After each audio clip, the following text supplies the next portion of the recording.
Power, who has it, who's losing it, and who decides? Right now in Nairobi, a dramatic battle over land, influence, and the future of the city is unfolding. The state-owned Kenya Railways Corporation has issued a stunning 7-day demolition ultimatum.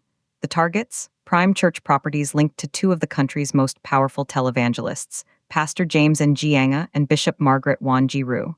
This isn't just about real estate. It's a direct confrontation between spiritual authority and state power, between mega churches and mega projects. The government says this is essential progress for a first world Kenya. The churches call it an unjust land grab. So who's right? Is this the necessary cost of development, or the heavy hand of the state silencing influential voices? The clock is ticking, and the showdown could redefine power in Kenya. To understand why this standoff is so explosive, you need to understand the players and the prize. On one side, Kenya Railways Corporation, a state agency pushing the visionary $28 billion Nairobi Railway City project. This is a flagship initiative to transform 13 acres around the Central Railway Station into a modern, multimodal transport hub, moving 30,000 passengers per peak hour. It's the physical heart of President William Ruto's ambitious plan to elevate Kenya to a first-world economy, funded by massive capital raises like the recent Kenya Pipeline Company IPO aiming for $106 billion. This project is about national image and future-proof infrastructure. On the other side, Pastor James Njianga of Nino Evangelism Center and Bishop Margaret Wanjiru of Jesus is Alive Ministries. These are not just pastors, they are institutions. They command vast congregations, significant wealth, and, crucially, immense political influence. Bishop Wanjiru is a former senator and a perennial political force. Their churches sit on what is now some of the most coveted land in the city, along Haile Selassie Avenue, Uhuru Highway, and Baniala Road, the core footprint of the railway city. Kenya Railways' claim is simple. This is railway land, and the current occupants are unauthorized persons who have encroached. They've issued a 7-day notice, after which any remaining structures will be demolished at the owner's cost. The churches, naturally, tell a different story of ownership and legacy. This clash isn't happening in a vacuum. It echoes a long history in Nairobi and across Africa where rapid urban development collides with established religious, community, or informal settlements. The tension between visionary planning and existing claims is a story as old as cities themselves. But the sheer profile of the targets makes this a national litmus test. In the push for modernization, whose power is sacrosanct and whose is expendable, supporters of the demolition order argue this is a long overdue reclamation for the public good. They frame it not as an attack on faith, but as a necessary enforcement of the law for a transformative national project. Proponents point out that the Nairobi Railway City is critical infrastructure that will benefit millions of ordinary Kenyans for decades. It's designed to decongest a paralyzed city center, integrate bus rapid transit, and create a seamless travel experience. This is the tangible manifestation of President Ruto's first world ambition that he recently charged his new envoys to champion globally. The government's strongest argument is one of legal authority and planning. Kenya Railways states unequivocally that this is its land, reserved for a public purpose since the colonial era. The 7-day notice, they contend, is a legal procedure, not an arbitrary act. From this perspective, the churches, regardless of their stature, are encroachers on state property needed for a project of national significance. The state's duty, they argue, is to its citizens and the future, not to powerful individuals or institutions occupying land without proper title. Furthermore, supporters see this as a bold statement against impunity. In a country where the powerful often operate above the law, the move to reclaim land from such high-profile figures signals that no one is immune. It reinforces the principle that public land must serve the public interest, not private ministries, regardless of how influential they are. The funds for this project, raised specifically from capital markets as Ruto emphasized, are earmarked for infrastructure, not salaries, not debt, making this a pure investment in Kenya's future. The message from this side is clear: sentiment and influence cannot be allowed to derail progress that will uplift the entire nation. The greater good of 30,000 commuters per hour, they argue, outweighs the interests of any single congregation. But wait, there's another side to this story. Critics, however, see this move very differently. They argue it's a brutal, politically tinged land grab disguised as development and a dangerous flex of state power against independent institutions. Opponents counter that the sudden, 7-day ultimatum is unnecessarily aggressive and disrespectful. These are not makeshift shacks. They are established places of worship serving thousands, with complex histories of land acquisition. The framing of congregants and leaders as unauthorized persons is seen as deliberately demeaning. Skeptics point to the timing and the targets.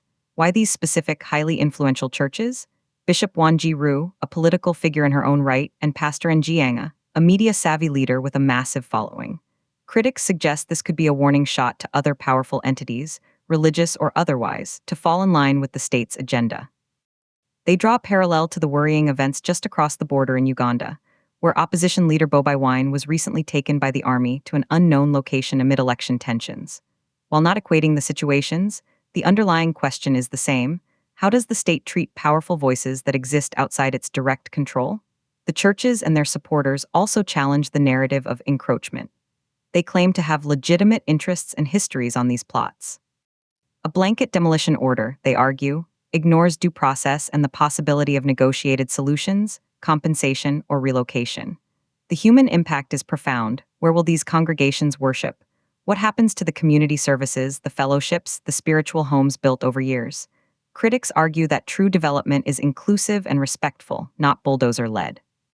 They see this as the state prioritizing concrete and steel over community and faith, using the lofty goal of first world status to justify the displacement of Kenyan citizens. The uncomfortable question they pose is this: if the state can do this to some of the most powerful pastors in the country, what chance does an ordinary citizen have when their home or business lies in the path of a mega project? So who's right? Let's look at the evidence and the broader landscape. Stepping back from the heated claims, the evidence from regional and thematic contexts paints a complex picture. First, the data on urban development in Africa is clear. Rapid urbanization creates immense pressure on city centers. Projects like the Railway City are not unique. They are a response to a genuine infrastructure crisis. Cities from Lagos to Addis Ababa are undertaking similar massive redevelopments, often displacing existing settlements. The need is real. However, evidence from governance studies also shows that top-down, enforcement-heavy approaches often fail. They breed resentment, legal battles, and can stall the very projects they aim to accelerate. Successful urban transformation typically involves stakeholder engagement, transparent compensation, and phased relocation. The 7-day notice period in this case stands in stark contrast to these best practices, suggesting a deliberate choice of confrontation over negotiation. Looking at the power dynamics, the evidence is in the profiles themselves. The state, under Ruto, is aggressively pursuing a legacy of economic transformation, leveraging capital markets as we saw with the KPC IPO. It is asserting its authority. The churches represent a different kind of power: grassroots mobilization, media influence, and moral authority. This clash is a textbook case of hard state power versus soft societal power. Furthermore, the international context matters. As seen in the source about Netanyahu's comments on Israel becoming a global power, nations are intensely focused on projecting strength and modernity. Kenya's drive for a first world label fits this pattern, where domestic actions are also signals to the international community about seriousness and capability. Experts in political economy would note that such clashes often reveal who bears the cost of national ambition. The evidence from similar disputes globally suggests the outcome often depends less on pure legality and more on raw political calculus. Who has more leverage, public sympathy, and resilience in a fight? The reality here is more complex than a simple right or wrong debate. What most people miss is that this isn't just about land law versus faith. It's a high-stakes negotiation over Kenya's future identity, playing out on a concrete battlefield. The state's legal position may be technically strong, but its tactical approach, the 7-day blitz, is politically risky. It gambles that the public's desire for modern infrastructure outweighs its sympathy for powerful religious figures.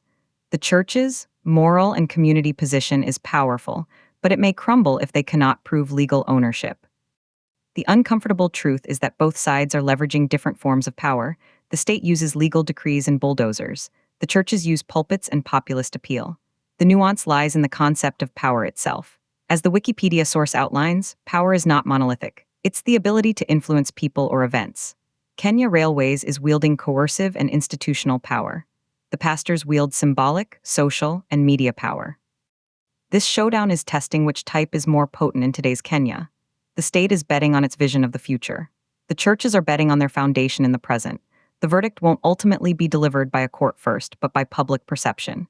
If Kenyans see this as a necessary step to decongest Nairobi, the state wins influence. If they see it as a cruel eviction, the pastor's standing grows. For ordinary Kenyans, this fight has direct and indirect impacts. Directly, congregants of these ministries face immediate disruption and spiritual displacement. Indirectly, every citizen watches to see if the rule of law applies equally to the powerful and what development truly costs. It sets a precedent. Will other developments follow this aggressive template? Will homeowners and small businesses near planned projects sleep easily? What to watch for next is the response after the 7-day deadline. Will Kenya Railways bulldozers actually roll in? Will the courts issue a last-minute injunction? Will the pastors mobilize their followers for large-scale protests, turning a legal issue into a street-level confrontation? The other key indicator is the political reaction. Will allies of the pastors within government speak up? Or will the political class close ranks behind the Railway City project? This story is about to move from notices and statements to potentially irreversible action on the ground. So, we're left with the central debate: visionary progress versus respected community, state authority versus moral authority. This is Kenya's power struggle in the raw. Now I want to hear from you. Where do you stand? Are you team progress, believing the railway city is worth this confrontation? Or are you team community, believing the state's approach is fundamentally wrong? Drop a comment below, 1 for team progress, 2 for team community. Let's get this debate going. Share this with someone who needs to see both sides of this explosive story. And for deep dive analysis on the stories shaping Kenya, subscribe to Kenya News Update today for more breaking news.